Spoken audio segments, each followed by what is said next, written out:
para mí es un gusto y un placer estar compartiendo esta tarde acá con ustedes.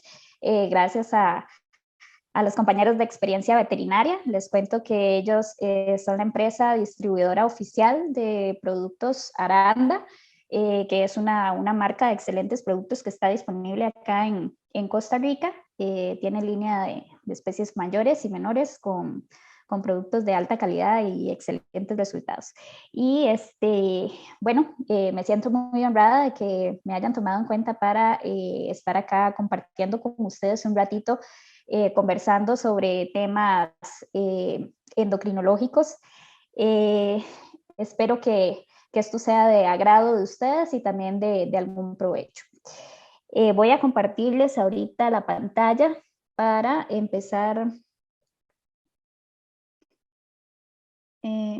Nada más ahí, Marco, tal vez me ayudas. No sé si por ahí estás, Marco, todavía. Sí, claro. Porque fíjate que no me deja Y ahora, compartir la... listo, doctora. Y ahora sí. Ok, listo, ya ahí estamos. Entonces, la pantalla, vamos a compartir. Listo. Me avisa solo si se logra ver bien la presentación por ahí.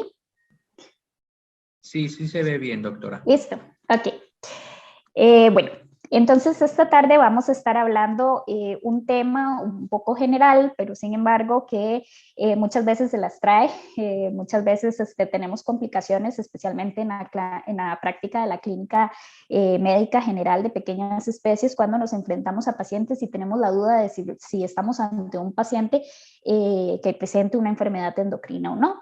Entonces el título de la charla es el reconocimiento del paciente endocrino y cómo hacer esto. Pero, pues antes de entrar en el tema más a fondo, quiero repasar con ustedes un concepto muy básico. Sé que hay conectados algunos estudiantes, algunos médicos también, y también personas que si bien quizás no se dedican al área médica como tal, están muy interesados por el tema porque quizás están asociados o están llevando un proceso con alguno de sus mascotas en el área de endocrinología, y pues quizás les interese un poco de cómo va y en qué consisten las consultas endocrinológicas.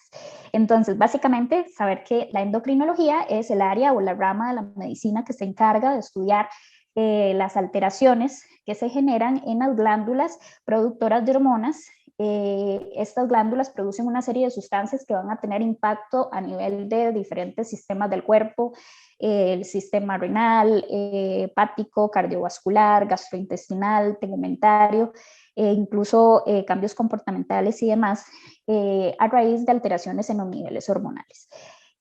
Ahora, ¿por qué digo que algunas veces, sin temor a equivocarme, se representa un desafío diagnóstico lo que es un caso endocrinológico? Esto va por el punto de que lamentablemente, a diferencia de lo que quisiéramos, no todos los casos clínicos se presentan como vienen en los libros, ¿verdad? Entonces, las patologías endocrinas generalmente van a presentar una serie de alteraciones diversas que van a ser dependientes de cada paciente en forma individualizada. Una misma patología no se va a presentar de la misma forma y con los mismos síntomas. Voy a cerrar, disculpen, antes de que haya más, interrupciones, el chat, perdón. Una patología endocrina no se va a presentar en la misma forma en todos los pacientes, sino que en una misma patología puede presentarse en forma diversa en un paciente y en otro, y eso muchas veces nos genera algunas confusiones en lo que es el diagnóstico y un poquito más de dificultades, especialmente cuando los signos clínicos son un poco inespecíficos, sobre cómo orientarnos o sobre cómo pensar en primera instancia en un problema endocrino. Estas patologías endocrinas tienden a tener un curso crónico, y esto es un factor muy bueno y factor muy malo a la vez. El factor bueno es que si bien son patologías que van a ir avanzando muy poco a poco y esto nos permite ir analizando y estudiando al paciente con calma y realizando los estudios diagnósticos que nos vayan permitiendo ir descartando poco a poco las posibilidades diagnósticas que tenemos en mente, el tema del curso crónico nos puede jugar una mala pasada muchas veces en cuanto que como los signos clínicos se van dando tan lentamente, pueden llegar eventualmente a determinarse en una forma tardía. Y eso le puede pasar tanto a sus propietarios como incluso a los propios médicos veterinarios, que a veces no nos percatamos de los síntomas en el puro inicio porque son un poquito inespecíficos y muy leves.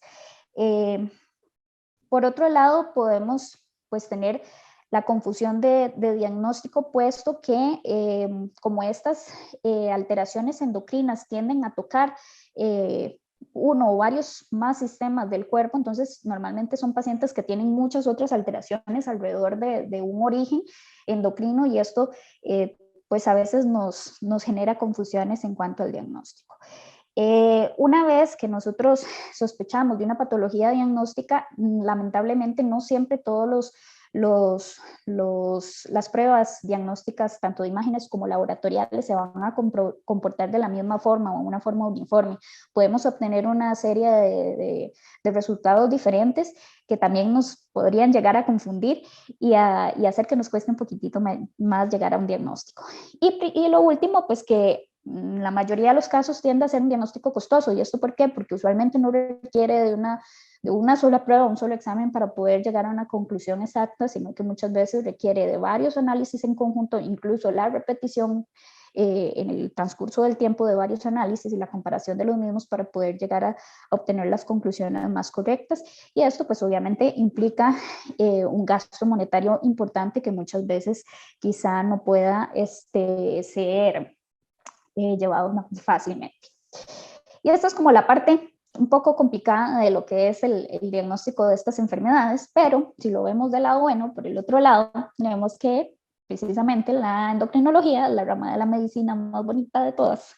Y esto hace que muchas personas yo digo a veces hasta cierto punto raras, como yo, que les encanta quebrarse a veces la cabeza un poco, llegando a ciertos diagnósticos un poco más diversos o complicados, lo hace tan interesante este juego de que en todos los pacientes la enfermedad se comporta de forma diferente lo hace realmente un desafío muy, muy bonito. Pero bueno, las claves para el reconocimiento y el diagnóstico endocrino, entonces, como en toda patología y como en toda enfermedad y en toda rama de la medicina, tenemos que recordar siempre que la clave de un buen diagnóstico está en una excelente anamnesis y un examen objetivo general, más allá de que en el lugar donde nos encontremos y en el país donde nos encontremos tengamos o no todas las herramientas diagnósticas disponibles. ¿Y esto de qué va? Tomar en cuenta siempre el motivo de consulta por el cual nos están llevando a nuestro paciente, hacer un listado de cuáles son todos los signos que estamos notando en ese paciente y cuáles son la afectación o las afectaciones que se están manifestando en ese paciente. Y con todo eso analizar esto para poder llegar a un diagnóstico definitivo junto con todas las alteraciones que observemos a la hora de examinar en forma personal a nuestros pacientes. Entonces, ya yendo más al grano del tema del cual queremos hablar, es cómo reconocer un paciente endocrino. ¿Cómo sé yo que cuando me llega un paciente a la consulta puedo pensar en que se trata de una alteración hormonal, lo que esté siendo la base de los problemas? Bueno, las alteraciones del sistema endocrino se van a dar a raíz de básicamente es un exceso o una insuficiencia de una producción hormonal, ¿verdad? De cierta hormona que se está produciendo más o menos y esto nos está provocando ciertos cambios en nuestro organismo. Y les pongo esta imagen que supongo, posiblemente más allá de todo lo que van a ver es un montón de nombrecitos y flechitas, pero es principalmente para que sepan que a nivel del cerebro existen dos glandulitas muy importantes, lo que es el hipotálamo y la hipófisis, que van a producir una serie de hormonas directoras de otro montón de sustancias que van a repercutir a nivel de los diferentes órganos diana en el cuerpo. ¿Cuáles órganos diana o cuáles órganos directos? Los riñones, el útero, las glándulas mamarias, los huesos, los músculos, la grasa, el hígado, la tiroides, las glándulas adrenales, los ovarios, los testículos, todas estas sustancias van a ir directamente a trabajar a estos órganos y a producir, a apagar o encender funciones según sean necesarios. Y ese es el balance o el equilibrio que tiene que existir en un organismo sano. Entonces, cuando ese balance se pierde porque se empieza a producir o empieza a faltar cierta cantidad de hormona, ahí es cuando empezamos a ver otros problemas. Y es ahí donde muchas veces tenemos la pregunta de si qué es lo que me está causando los síntomas que se están viendo en mi paciente. Entonces, es ahí como, por ejemplo, a la consulta nos puede llegar un paciente que su manifestación mayor es que nos indican, mi perrito está tomando mucha agua desde hace algún tiempo y eso es lo que observan los propietarios, y necesito asociar este síntoma con algún diagnóstico específico. Entonces, existen para esto algunos pilares de los signos endocrinológicos. ¿A qué me refiero con pilares de los signos endocrinológicos? Hay muchos signos asociados a enfermedades hormonales, por ejemplo, hipertensión, por ejemplo, taquicardia, bradicardia, por ejemplo, cambios comportamentales y demás. Pero hay ciertos signos que en la mayoría de las enfermedades endocrinas se van a manifestar y que entonces necesitamos ver cómo los vamos dirigiendo hacia su diagnóstico concreto. Uno de esos signos es la poliuria y la polidipsia. ¿Qué es la poliuria y la polidipsia? La poliuria se refiere al exceso de producción de orina y la polidipsia se refiere al exceso de consumo de agua. Polidipsia se define como cuando un perrito toma más de 90 mililitros por su peso en kilogramos al día de agua, o un gato más de 45 mililitros por kilogramo al día. Mientras que la poliuria o el exceso de producción de orina se define como una producción de orina mayor a 50 mililitros por kilogramo al día en perros o en gatos. Y esto es muy importante tomarlo en cuenta porque muchas veces podemos ver otro tipo de comportamientos en lo que cuenta, por ejemplo, la orina, que quizás nosotros interpretemos como que está orinando demasiado y quizás no sea que esté orinando demasiado, sino que realmente lo que tiene el paciente es ya un tema de incontinencia urinaria, por ejemplo, o un tema de disuria, que es cuando van orinando poquitas cantidades, pero a cada rato por alguna molestia que tengan a nivel del tracto urinario, reproductivo. Y esto va a ser muy diferente a que realmente esté orinando una cantidad mayor a la normal. O en el caso de la polidipsia, pacientes que muchas veces toman solo una cantidad de agua más grande en ciertas horas, pero realmente en volumen total al día es una cantidad normal. Y eso lo tenemos que diferenciar muy bien antes de pensar en que sea un exceso de producción de orina o que sea un exceso de consumo de agua. Y para entender o para poder llegar a la base de por qué se está produciendo ese problema de poliuria y polidipsia, necesitamos entender cómo se da la fisiología del equilibrio del agua o cómo es que funciona esto.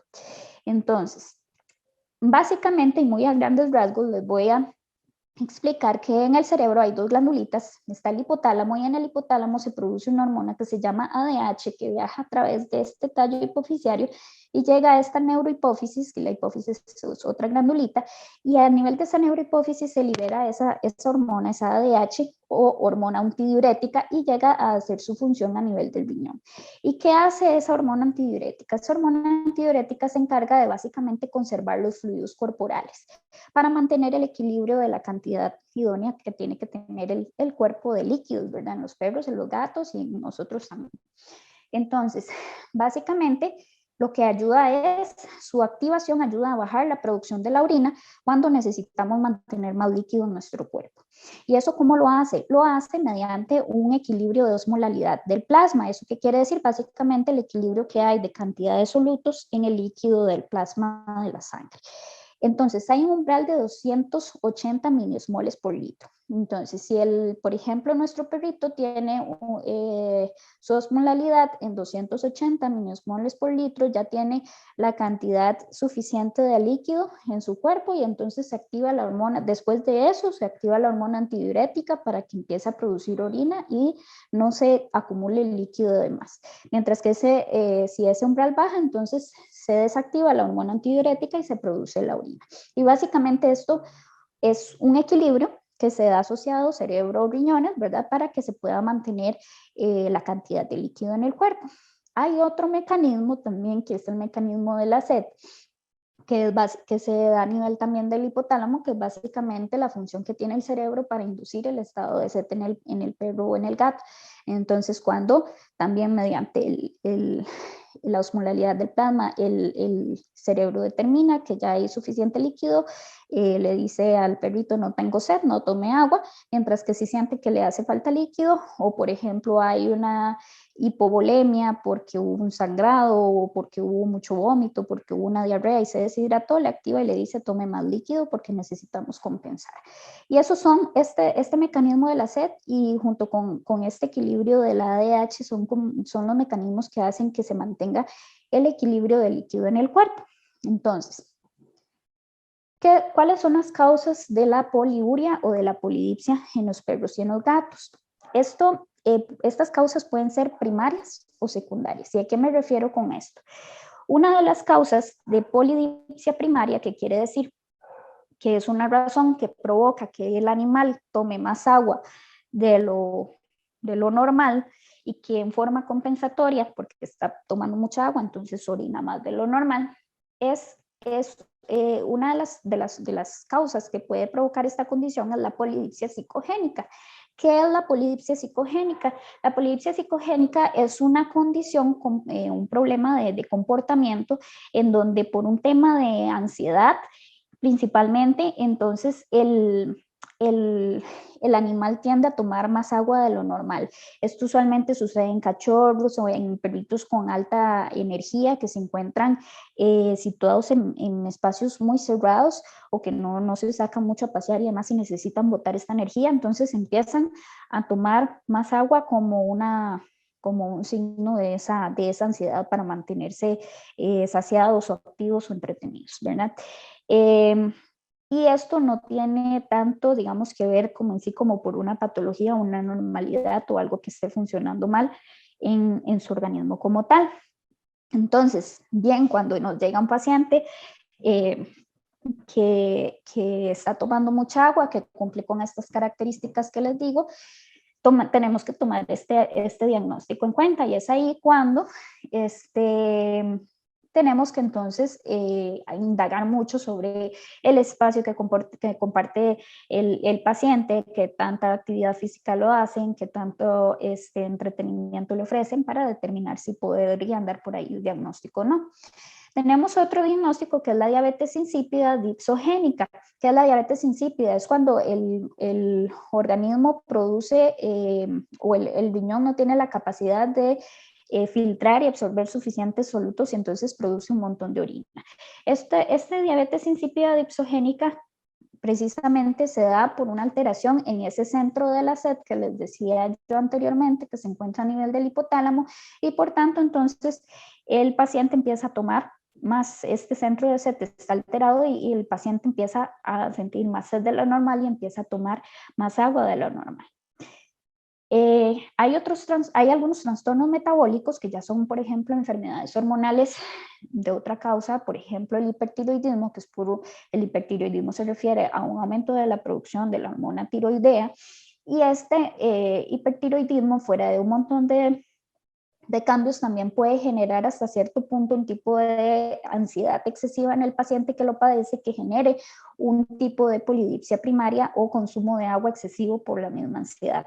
Así como igual se ponen súper ansiosos y se empiezan a lamer excesivamente y arrancarse el pelo, muchas veces también empiezan a tomar exceso de agua por este mismo estado de excitación o ansiedad que presentan. Luego, por otro lado, tenemos las causas que pueden provocar poliuria primaria, que eso es que el organismo produce un exceso de cantidad de orina y como se producen mucha orina, se empiezan a deshidratar y en forma compensatoria empiezan a tomar mucha agua. Y ahí tenemos, por ejemplo, lo que es la diabetes insípida central, que ahí más bien tenemos una deficiencia de la hormona DH que les comentaba anteriormente, ¿verdad? Y entonces, por tanto, el organismo no tiene la capacidad de concentrar la orina lo suficiente y empieza a orinar montones. Tenemos también la diabetes insípida nefrogénica primaria, que ya esto es un tema de a nivel del riñón como tal, una enfermedad congénita donde el riñón no tiene la capacidad de realizar una concentración adecuada de la orina y se empieza a producir más orina en volumen de lo que debería de ser lo normal. Entonces, cuando tenemos un paciente con estas características, tenemos que pensar en estos diagnósticos. Hay otros diagnósticos mucho más comunes que generalmente están asociados a una causa primaria y que esta causa primaria induce a un estado de poliuria secundaria o un estado de producción de orina mayor secundaria a esta causa. ¿A qué me refiero? Por ejemplo, pacientes que tengan una pielonefritis o infección a nivel de vías urinarias altas, pueden tener una manifestación de una sobreproducción de la cantidad de orina. Igualmente, pacientes que padezcan de hiperadrenocorticismo, que es el aumento de la producción de la hormona de cortisol, hormona del estrés, también pueden llegar a provocar esta enfermedad, un aumento de la producción de la orina y pues también empiezan a tomar mucha agua en forma compensatoria. Los pacientes que tienen condiciones de hipercalcemia, por ejemplo, asociadas a alguna neoplasia, también pueden llegar a manifestarse con una excesiva cantidad de orina y por tanto también un aumento en el consumo del agua. Y pacientes que tengan una condición, por ejemplo, las hembritas que tengan piómetra, que eso es una infección a nivel del útero, usualmente dada en perritas de edad media, edad avanzada, que no están castradas. También una de las manifestaciones tempranas que se da en esta enfermedad es el aumento del consumo de agua y el aumento de la cantidad de orina en ellas. Otra de las causas que pueden provocar una producción de orina excesiva y una polidipsia o una cantidad de consumo de agua aumentada en forma compensatoria son las causas que provocan una diuresis osmótica. ¿Esto qué quiere decir? Que los solutos que están a nivel renal están tan concentrados que atraen el agua y acarrean el agua hacia afuera y salen todo el líquido del cuerpo y provocan un estado de deshidratación. Y esto lo podemos tener en pacientes, por ejemplo, que tengan diabetes mellitus. Lo podemos tener también en pacientes que padezcan de una glucosuria renal primaria, de que el riñoncito no pueda reabsorber la glucosa y mantener el nivel de glucosa estable como debe de ser. Una diuresis post-obstructiva, que esto es un exceso de cantidad de orina que se provoca en los pacientes que han tenido una obstrucción urinaria previa, o en pacientes que tengan insuficiencia renal crónica, donde el riñón ya no es capaz de concentrar la orina como tenía que concentrarlo y entonces empieza a haber una salida excesiva de todos los líquidos. En fin, cuando tenemos un paciente entonces con estos signos de poliuria y polidipsia, tenemos que empezar en abordarlo de esta forma, pensando en todos estos diagnósticos diferenciales. Pero ¿cuál es el primer paso o por dónde le entramos a estos pacientes? Lo primero y más básico antes de hacer cualquier cosa es definir si la poliuria y la polidipsia que nos están indicando que está presente es verdadera. Y eso es básicamente lo que les decía, porque muchas veces los propietarios piensan que quizás el paciente está orinando o está tomando más agua de la que debería, pero quizás realmente no sea así. Entonces, eso es una de las primeras cosas que tenemos que definir. ¿Por qué usted dice que toma más agua? ¿O por qué dice que orina tanto? ¿Cuánta cantidad de orina? A veces yo les doy el ejemplo de cuántos, aquí en la mayoría de las casas todavía utilizamos los cuadritos de cerámica, los mosaicos. Les digo, como cuántos cuadritos, cuánto espacio esto cree que abarca cuando su animal se orina dentro de casa, hasta qué tamaño es la orina. O cuánto tiempo dura consumiendo el agua cuando llega la tacita del agua a consumir, para poder darnos una idea muchas veces de cuánto es la cantidad que realmente está produciendo de orina o que está tomando el animal. Una vez que tenemos esto, si vemos que es probable que sí haya una alteración a este nivel, entonces vamos a indagar un poco de información que nos va a ayudar a encaminarnos sobre hacia dónde dirigir el diagnóstico. Acá, por ejemplo, tenemos que tomar en cuenta la edad, ¿verdad? Porque hay ciertas enfermedades que se van a presentar más comúnmente en pacientes, por ejemplo, jóvenes o en pacientes más viejitos, ¿verdad? Entonces eso lo tenemos que tomar en cuenta. Hay ciertas razas predispuestas a cierto tipo de condiciones. El estado reproductivo.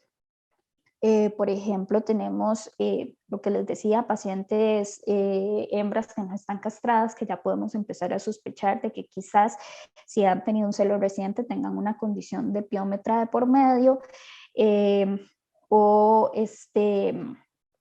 por ejemplo, cuando son pacientes que han sido expuestos a la administración de ciertos fármacos, como por ejemplo el fenobarbital, que es un medicamento que se utiliza para tratamiento de convulsiones, o pacientes que han sido tratados con tratamientos, por ejemplo, de corticosteroides o con diuréticos y demás, pues es obvio que vamos a encontrar entonces una alteración en su consumo de agua y en su cantidad de orina asociado a esta medicación. Cambios de ambiente, por ejemplo, cambios de lugar de donde se encontraba el animal, alguna mascota nueva, alguna cosa nueva que hace muchas veces que el animal ya no quiera salir a orinar, y que se empiece a orinar dentro de la casa, o que ya no quiera ir a tomar agua tan frecuentemente como, que quiera tomar más bien agua más disponible que lo hacía antes. Cambios de dieta, por ejemplo, dependiendo del porcentaje de humedad que tenga la dieta, el animal puede cambiar su comportamiento de consumo de agua, incluso de cantidad de orina, o si están empezando a utilizar dietas más húmedas, y eventos estresantes que hayan sufrido y que hayan detonado ese comportamiento en el animal. También todos estos datos son muy importantes a tomar en cuenta para poder ir guiando nuestro diagnóstico. Y una vez que tenemos eso, pasamos a examinar muy bien al paciente y ahí vamos a determinar algunos cambios que nos puedan indicar que el paciente pues realmente tiene una enfermedad endocrina de fondo, como cuáles, por ejemplo, las cataratas en los pacientes que están presentando una condición de diabetes, por ejemplo, es bastante común en muchos encontrarlas si la enfermedad ya está un poco más avanzada. La neuropatía en los gatos, la neuropatía diabética, se refiere a esta posición plantígrada de que ya el gatito no va caminando sobre sus deditos como normalmente tiene que hacerlo, sino que se encuentra posicionado totalmente como caminando como un humano, con toda la planta del pie puesta. Entonces es una condición que nos indica que posiblemente haya una diabetes de fondo. Cambios en la condición corporal, que haya perdido peso, ya nos pueden, o que haya aumentado mucho de peso en forma aguda, nos puede indicar que algo está pasando. Por ejemplo, si hacemos una determinación de un nódulo cervical a nivel tiroideo, pues podría hacernos sospechar de que puede haber una condición de hipertiroidismo asociada al comportamiento que está teniendo este paciente. Alteraciones en los nódulos linfáticos que nos puedan hablar de que pueda haber una neoplasia, por ejemplo, un linfoma de por medio que nos esté provocando una condición de hipercalcemia y de consumo de agua excesiva en este paciente. Alteraciones en la palpación abdominal, también, ¿verdad? Que palpemos ese hígado más grande, que notemos ese abdomen más pendulante y más flácido. Todo esto nos puede hablar o nos da sospechas de que sí realmente estamos ante un paciente con un padecimiento endocrino, o por ejemplo una secreción vulvar en una hembra, que pues de gran importancia para determinar si puede haber una infección urinaria de por medio o una infección uterina o una piómetra. Entonces, una vez que hacemos esa examinación exhaustiva de nuestro paciente,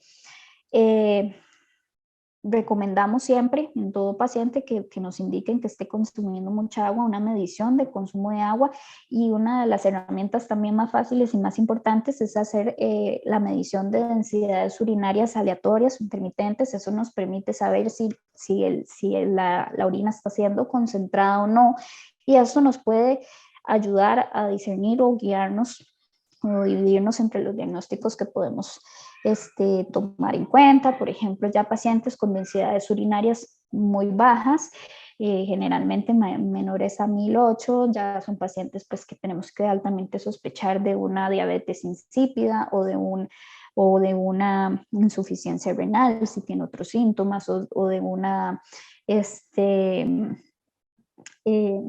un consumo de agua de tipo psicogénico, si no tienen mayor clínica, ¿verdad?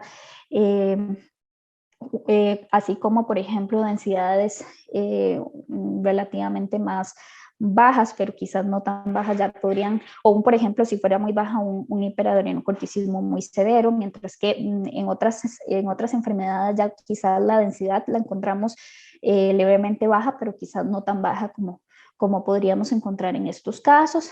Mientras que hay otras enfermedades endocrinas que más bien generalmente nos muestran una densidad urinaria alta, como es la diabetes mellitus, como es el hipoadrenocorticismo, etc. Los análisis sanguíneos, ya en este caso, nos van a permitir también descartar y confirmar ciertos padecimientos sistémicos del paciente. Ahí podemos realizar pues, las pruebas de rigor, hemograma, bioquímicas, mediciones de electrolitos, el examen de orina y ya las mediciones hormonales que determinemos que sean necesarias según la información que hemos recabado en nuestro paciente. Y eventualmente que nos hemos topado con casos de pacientes donde ya se ha hecho todo el descarte de las enfermedades sistémicas pensadas y enfermedades hormonales que podamos haber pensado, y el paciente sigue mostrando realmente un comportamiento de alta poliuria y polidipsia, pues ahí ya podemos pasar a hacer el diagnóstico de enfermedades menos comunes, por ejemplo, lo que es la diabetes insípida, o hacer la diferenciación entre una diabetes insípida o un consumo psicogénico de agua, ¿verdad? Mediante, por ejemplo, una prueba de respuesta de desmopresina o en su defecto un test de privación de agua. Entonces, este es un pilar muy importante a discutir porque usualmente es uno de los mayores motivos de consulta de los pacientes endocrinos, ¿verdad? O uno de los síntomas más frecuentemente encontrados en nuestros pacientes endocrinos y que como ven hay un montón de diagnósticos que tomar en cuenta cuando vemos una manifestación de este tipo en un paciente, ¿verdad? Otra de los pilares o de los signos más frecuentemente encontrados en un paciente es la alopecia de base endocrina, y con esto me refiero a la falta de pelito, la caída de pelaje en ciertos sectores o en todo casi el cuerpo en muchos de los casos, y este es otro de los motivos de consulta endocrinológica más frecuente. Y para entender también esto de cómo va, tenemos que entender un poquito de cómo se da la formación y el crecimiento del pelaje, y eso es muy fácil porque básicamente tenemos que el ciclo del crecimiento del pelo tiene 3 fases, una que se llama anagen, otra se llama catagen y otra telogen. En la fase de anagen es donde se da la formación y el crecimiento del pelito. En la fase de catagen es una fase donde es bastante rápida, es una fase de transición del crecimiento al cese del crecimiento del pelo, y posteriormente tenemos la fase de telogen, en donde ya el pelito dejó de crecer y está ahí en reposo, queditito, y generalmente son vellos que son muy fáciles incluso de arrancar, ¿verdad? O de sacar, porque están simplemente ahí queditos en reposo. Esperando que vuelva la fase de crecimiento de pelo. Entonces, hay ciertas hormonas que tienen alta implicación en lo que es el ciclo de crecimiento del pelo, por ejemplo, una hormona tiroidea que sabemos que va a estimular la duración de la fase de anagen, y y a hacer que la fase de telogén pase más rápido. Entonces, si tenemos un paciente que, por ejemplo, tiene un aumento de los niveles de la hormona de la tiroides, pues posiblemente sea un paciente en los que vayamos a encontrar una caída de pelaje rápido con un alto crecimiento de nuevo pelito en los folículos pilosos, ¿verdad? Mientras que si tenemos pacientes que más bien tienen un nivel bajo de hormona tiroidea, usualmente son pacientes donde esa fase de crecimiento está ausente o muy pausada y la mayoría del pelaje que vamos a observar en ellos se va a encontrar más bien ahí estático en la fase de telogén o de reposo, y por eso es que se les cae tanto, porque usualmente es pelito que podemos jalar fácilmente y se viene porque está ahí quedito en reposo y se va cayendo poco a poco, pero no nos quedamos esperando a que inicie nuevamente la fase de anagen. Tenemos también que, por ejemplo, lo que es la hormona del cortisol puede llegar a alterar lo que es el inicio o la fase de crecimiento del pelo, y por tanto son pacientes que usualmente se quedan peloncitos en el avance de la enfermedad. Esto por darles un ejemplo de cómo las hormonas van a alterar el crecimiento del pelaje.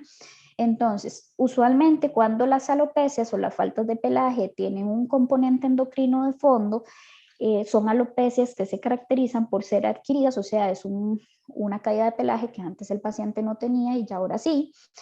Generalmente son simétricas, o sea, se distribuyen en una forma regular, no son peloncitos por aquí o por allá, sino que se van distribuyendo en una forma regular en el cuerpo, usualmente de forma bilateral. Si se pela de un lado, se pela del otro al mismo momento, y son usualmente no pluríticas, eso siempre y cuando no haya una infección secundaria asociada a, ¿verdad?, la enfermedad. Porque, por ejemplo, podemos tener pacientes hipotiroideos que tengan una alopecia importante, pero que a la vez tengan una infección, una pioderma en su piel, pero que sea secundaria a esta enfermedad de fondo endocrina. Generalmente son, como les decía, pelitos de fácil depilación, los arrancamos fácilmente. Y estos pacientes usualmente también están asociados a un alto grado de pigmentación de la piel. Entonces, cuando tenemos estos pacientes con alopecia de base endocrina, pues obviamente empezamos de nuevo a indagar, como les dije anteriormente, cuál es la raza que tiene el paciente, si tiene una raza definida, porque hay razas en las que es más común una condición u otra, la edad del inicio del problema, para saber si es algo que tiene desde cachorro o si es algo mucho más reciente, si hay prurito, que me refiero que si hay picazón, ¿verdad?, en la piel, y ahí eso es muy importante porque hay otros problemas dermatológicos claramente que van a producir también alopecias, ya temas más alérgicos o temas infecciosos y demás que pueden llevarnos a este tipo de alopecias sin tener una base hormonal de fondo. Importante saber si el paciente padece de alguna otra condición, ¿verdad? Alguna otra enfermedad que pueda estar asociada al padecimiento o a la aparición de esta alopecia, y siempre determinar si hay agentes infecciosos presentes en el paciente, y si los hay, si esta infección, ya sea de ácaros, ya sea de hongos, ya sea de bacterias, es una infección primaria o es una infección secundaria a otra condición, como les decía, por ejemplo, de base endocrina.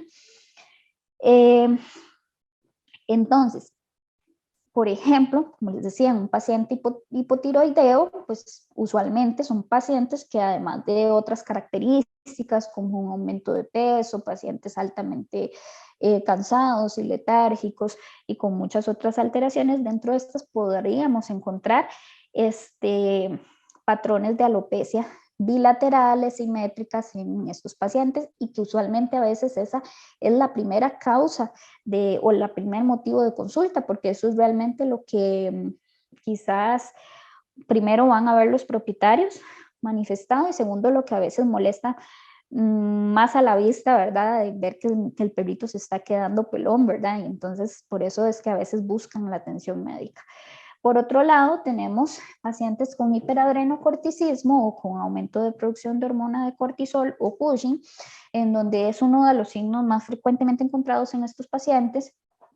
una alopecia bilateral, se empiezan a quedar un poquito cortos de pelaje en los costados, en toda la sección del tronco. Usualmente se respeta la partecita de la cabecita, queda aún con pelo. La colita también se les empieza a quedar pelona.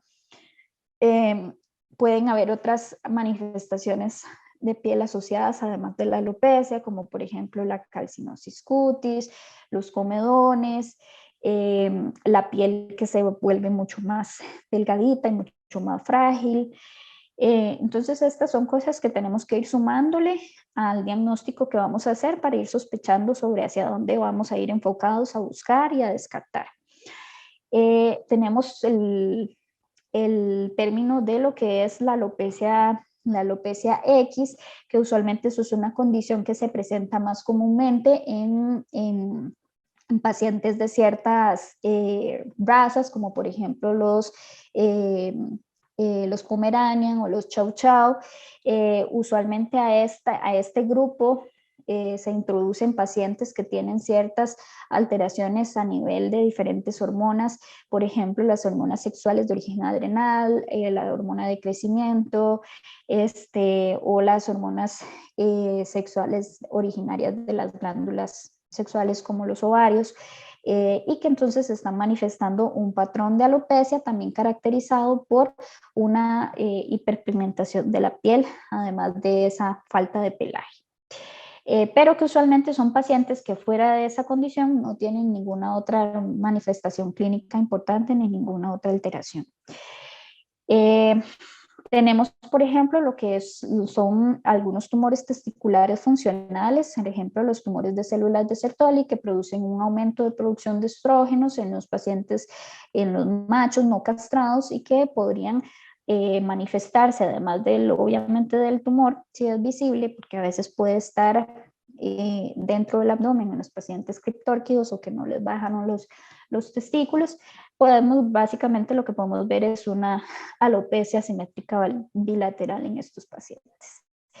Y el hiperestrogenismo en las hembras, en donde que puede estar causado producto de la administración de estrógenos, puede estar causado por quistes ováricos o por tumores ováricos, aunque son pues una condición menos común en las perritas, igual se pueden encontrar. Y en estos pacientes vamos a encontrar un patrón de alopecia, también asociado a una alteración hormonal, y usualmente también encontramos vulvas muy grandes, además de, digamos, de esta manifestación de la piel. Entonces, volvemos cansadamente, como les podría decir, a los puntos claves en estos casos de las manifestaciones de piel de origen endocrina. Una excelente anamnesis y una excelente examinación del paciente es lo que primero nos va a dar las herramientas claves para poder dirigir nuestro diagnóstico y seleccionar cuáles son los análisis más adecuados a realizar para estos pacientes. Y además de realizar análisis de sangre y demás, cuando nuestros pacientes tienen padecimientos de base endocrina, pues ahí deberíamos de también recurrir a ciertas herramientas diagnósticas que nos pueden ayudar. Por ejemplo, un raspado cutáneo para determinar ciertos agentes infecciosos que se encuentren ahí en forma primaria o secundaria, el tricograma, que básicamente es la examinación del pelaje en forma microscópica para determinar si se encuentra la mayoría en su estado de anagen, catagen o telogen, las biopsias pues, de piel, pues también obviamente los exámenes de sangre completos y las pruebas hormonales según lo que pensemos que debemos ir a buscar, ¿verdad? Y uno de los pilares, de los últimos pilares, de los que son más comunes para que nos implican una consulta endocrinológica, son las alteraciones en el peso o condición corporal que podemos tener en algunos de nuestros pacientes. Entonces, a eso me refiero, digamos, con aquellos pacientes que vienen a consulta porque han aumentado muchísimo de peso en el último tiempo o quizás más bien han disminuido mucho de peso en forma muy aguda. Y cuando nos llega un paciente con alguna alteración de peso o de condición corporal, pues lo primero que debemos hacer es analizar el paciente y clasificarlo dentro de una escala de condición corporal. La escala que utilicemos dependerá de la fuente que mejor prefiramos utilizar. Hay escalas que van del 1 al 5, hay otras que van del 1 al 9, básicamente es ir clasificando según las características que muestra el paciente. Pero además de eso tenemos que indagar el por qué o qué otras condiciones podrían estarnos provocando que se haya llegado a esa condición corporal de peso tan baja o tan alta. Y ahí tenemos que indagar mucho en lo que es la actividad física. Por ejemplo, si nos indican que vienen con un paciente muy gordito, pero en anamnesis nos indican pues, que es un paciente que realmente pasa todo el día solito, que casi nunca sale a pasear y que realmente lo que hace todo el día es dormir, pues entonces obviamente tenemos un factor que quizás nos esté haciendo o implicando que el aumento de peso se siga dando. Que sea un paciente que tenga alguna limitación de salud, por ejemplo, una condición ortopédica, una condición una cardiomiopatía o alguna razón por la cual el paciente no puede realizar una actividad física tan seguida como la que hacía anteriormente y que eso ha implicado que pueda empezar a aumentar de peso. Algunas medicaciones también tenemos pacientes que también han sido sometidos a administración de esteroides o administración de fenobarbital, por ejemplo. Son pacientes que podríamos esperar que aumenten un poco más de peso si no hacemos una buena distribución de la dieta. El tipo de alimentación es elemental, ya sea que el paciente esté con una dieta comercial de concentrado, que esté con una dieta casera, con una dieta BARF o con un mix. El tipo de, más allá del tipo de dieta que esté llevando, la materia prima con la que esté preparada esas dietas, es muy importante analizarla porque entonces podría ser la fuente de que nos esté generando un problema o una alteración en ese peso del paciente. Y pues la cantidad de alimentación es elemental, ¿verdad? Porque muchas veces nos dicen, sí, es que mi perrito ha aumentado muchísimo de peso, pero quizás la porción que les están, y come poquito, pero ¿cuánto es poquito? ¿Cuál es la porción que usted le sirve? Y nos indican que es una porción que está fuera del rango que debería estar consumiendo ese paciente. O por ejemplo, cuando la típica historia de los pacientes que pues les acostumbran a dar ciertas cosas de casa, ¿verdad? Cuando estamos comiendo, entonces me dicen, yo le doy un pedacito de pan o le doy un pedacito de galleta o le doy solo un pedacito de carne o de pollo cuando estoy almorzando y cuando estoy cenando y cuando estoy desayunando y al final sacamos cuenta de cuántos son los montón de pedacitos que se come durante el día, junto con la dieta que se le ofrece, la cantidad de alimento base, y pues nos damos cuenta que es un montón de cantidad para ese paciente y que eso es lo que está provocando ese desequilibrio en alteración de peso y condición corporal. Y esto es algo que más allá de que si bien, por ejemplo, en algún punto descartáramos que hay una enfermedad que está provocando ese, por ejemplo, un sobrepeso, es importante que también lo corrijamos porque si no, eventualmente sí va a haber una enfermedad que podría detonarse a raíz de ese exceso de peso que esté teniendo ese paciente. Y principalmente hacer el cálculo de cuánto es la cantidad ideal de kilocalorías por peso ideal de ese paciente que debería estar consumiendo para poder hacer una recomendación de la cantidad más idónea para alimentar a nuestras mascotas. Entonces, una vez que en esa consulta realizamos todo ese historial y el descarte de todos estos factores que les estoy comentando por acá y decimos, ok, sí, el paciente muestra un sobrepeso muy importante, pero se ve realmente es poco lo que está comiendo, no está consumiendo tal vez incluso la cantidad total que debería estar consumiendo y sigue aumentando de peso, o no hay otros factores que me puedan estar influyendo en tan gran manera para que el paciente siga aumentando de peso, o más bien el paciente está comiendo más bien mucho más de lo normal y aún así sigue perdiendo de peso, ahí tenemos entonces que indagar un poco más sobre entonces cuál es la fuente que podría ser bien endocrina de la causa que me está generando esa pérdida de peso. Entonces ahí es cuando, por ejemplo, si me llega una consulta con un paciente con en un estado catabólico, tenemos que empezar a pensar en una enfermedad endocrina muchas veces y descartarla. Y esa es la típica historia de, por ejemplo, los gatitos. donde me llevan a consulta un gatito que me dicen ha perdido muchísimo peso en el último 2 meses, en las últimas semanas, y entonces preguntamos, ¿y cuál era su peso anterior? Ah, no, él era un gatote súper gordo y súper ñam. Entonces, esa es una de las historias más comunes que se presentan cuando son pacientes diabéticos felinos, porque la obesidad es uno de los factores más predisponentes para el desarrollo de la diabetes mellitus en los gatitos. Entonces, es muy diferente que me digan que el paciente tenía un peso normal y luego lo empezó a perder, a que me digan que un paciente era obeso y ha empezado a perder mucho peso en forma aguda. Y ahí tenemos que poner un estado de alerta y empezar a descartar, y uno de los diagnósticos diferenciales más importantes sería la diabetes. Igual eso puede pasar también en los pacientes caninos.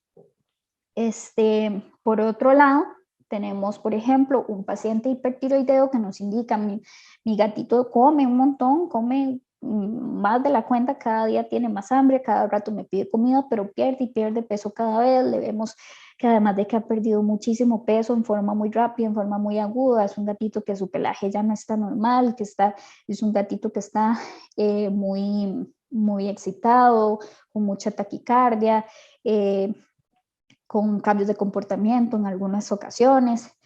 Entonces ahí pues además de descartar otros diagnósticos, pues tenemos que incluir dentro de los diferenciales pues un hipertiroidismo, especialmente en pacientes de edad más avanzada. Por otro lado, los pacientes, por ejemplo, que tienen una historia crónica de problemas gastrointestinales, que son pacientes que padecen mucho de vómitos, de diarreas, que se les ha dado miles de tratamientos y miles de cosas y que normalmente no responden bien o mejoran un poquito y vuelven a empeorar, que usualmente están asociados estos trastornos gastrointestinales a situaciones estresantes y son pacientes con una condición corporal bastante baja o que ha ido en deterioro. Ahí es muy importante tomar en cuenta como un diagnóstico diferencial el hipoadrenocorticismo o enfermedad de Addison, especialmente en pacientes de edad joven o edad media. Y por otro lado, cuando nos llegan con una ballenita de perros, que es lo más común, pero también puede darse en los gatitos, y son aquellos perritos que se nos quedan dormidos desde en medio de la consulta, que parecen un tanquecito, todos gorditos y con depósitos de grasa en las zonas lumbares y en sus nalitas. Pues ahí es importantísimo tomar en cuenta, obviamente, como parte de un diagnóstico diferencial, un hipotiroidismo.